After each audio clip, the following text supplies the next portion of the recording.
کہ رسالت کا اصل مقصد کیا ہے؟ اللہ کا پیغام ہدایت لوگوں تک پہنچا دینا۔ اللہ اس پر قادر ہے کہ ایک کتاب جو ہے وہ ہر انسان کو بھیج دیتا، قادر ہے، لیکن نہیں۔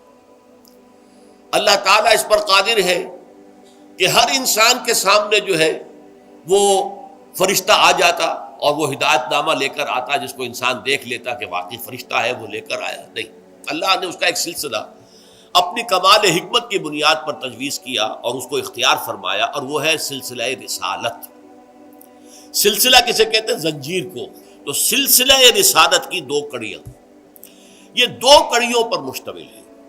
دیکھیے، اللہ وراء الورا ثم وراء الورا ثم وراء الورا ثم وراء الورا، اور انسان ثم رددناہ اسفل سافلین، بہت نیچے۔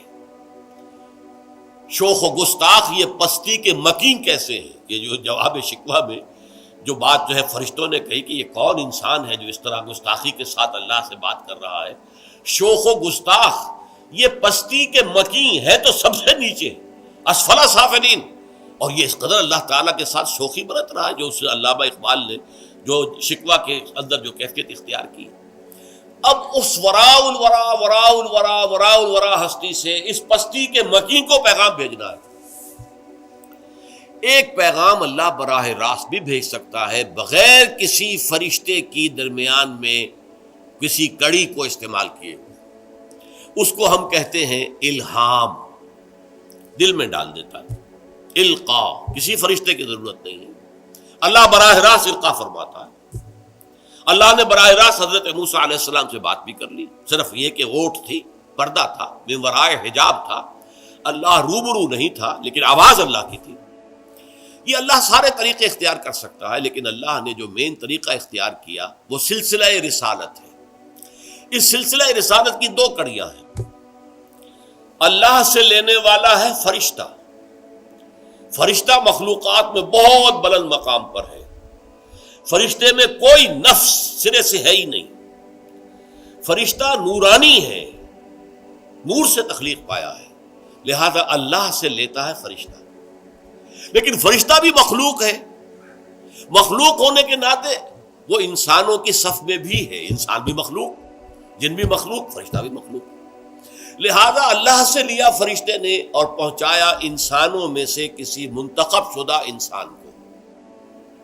اب اس انسان کی ذمہ داری ہوئی کہ وہ اپنے ابنائے نو کو پہنچائے، اس لیے کہ ان جیسے انسان ہیں، جیسے اس کے دو ہاتھ دو پاؤں ہیں، ایسے انسانوں کے دو ہاتھ دو پاؤں ہیں، جیسے اس کی دو آنکھیں ہیں، ناک ہے، کان ہے، اسی طرح ان کے بھی ہیں، جس طرح اسے بھوک لگتی ہے انہیں بھی لگتی ہے، جس طرح اسے ضرورات زندگی جو ہے پیش آتی انہیں بھی آتی ہیں۔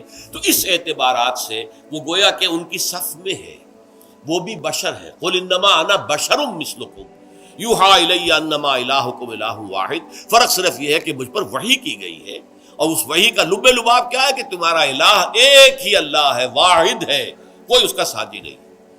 تو یہ ہے جس کو میں نے سلسلہ نبوت سے تعبیر کیا۔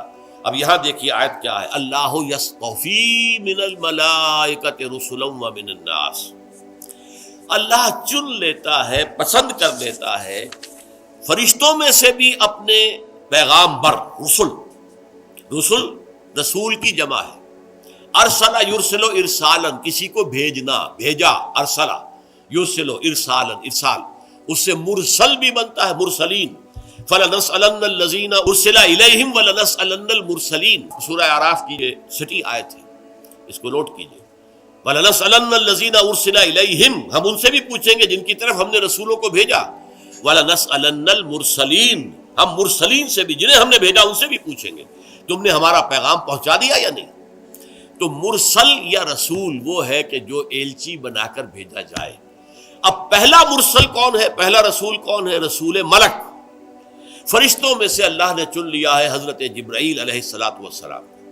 ان اللہ یصطفی من الملائکۃ رسلا ومن الناس، اور لوگوں میں سے بھی چن لیتا ہے، لوگوں میں سے چنا ابراہیم کو، لوگوں میں سے چنا موسیٰ کو، لوگوں میں سے چنا عیسیٰ کو، لوگوں میں سے چنا نوح کو، ہود کو، صالح کو، شعیب کو، لوط کو علیہ الصلوۃ والسلام، اور بالآخر چنا محمد الرسول اللہ صلی اللہ علیہ وسلم۔ تو یہ دو کڑیاں ہو گئی رسالت کی، کہ ایک رسول ملک ہے جو اللہ سے لیتا ہے، اللہ سے قرب رکھتا ہے. کیوں؟ کہ وہ نورانی ہے، اس میں کوئی نفس حیوانی سرے سے ہے ہی نہیں، لہذا اللہ سے براہ راست لینا اس کا بالکل قرین قیاس ہے، اس کا قرب ہے. پھر وہ پہنچاتا ہے رسول بشر کو، اس لیے کہ مخلوق ہونے کے ناطے وہ رسول کے قریب ہے، رسول بشر کے قریب ہے. کہ جیسے رسول بشر مخلوق ہے، ایسے ہی وہ جو رسول ملک ہے وہ بھی مخلوق ہے. اب ذمہ لگتا ہے اس رسول بشر کے کہ اب پہنچاؤ اپنے جو بھی ابنائے نو ہیں، جو اپنی نو کے انسان ہیں، اپنی قوم ہیں، اپنے لوگ ہیں، ان کو پہنچاؤ.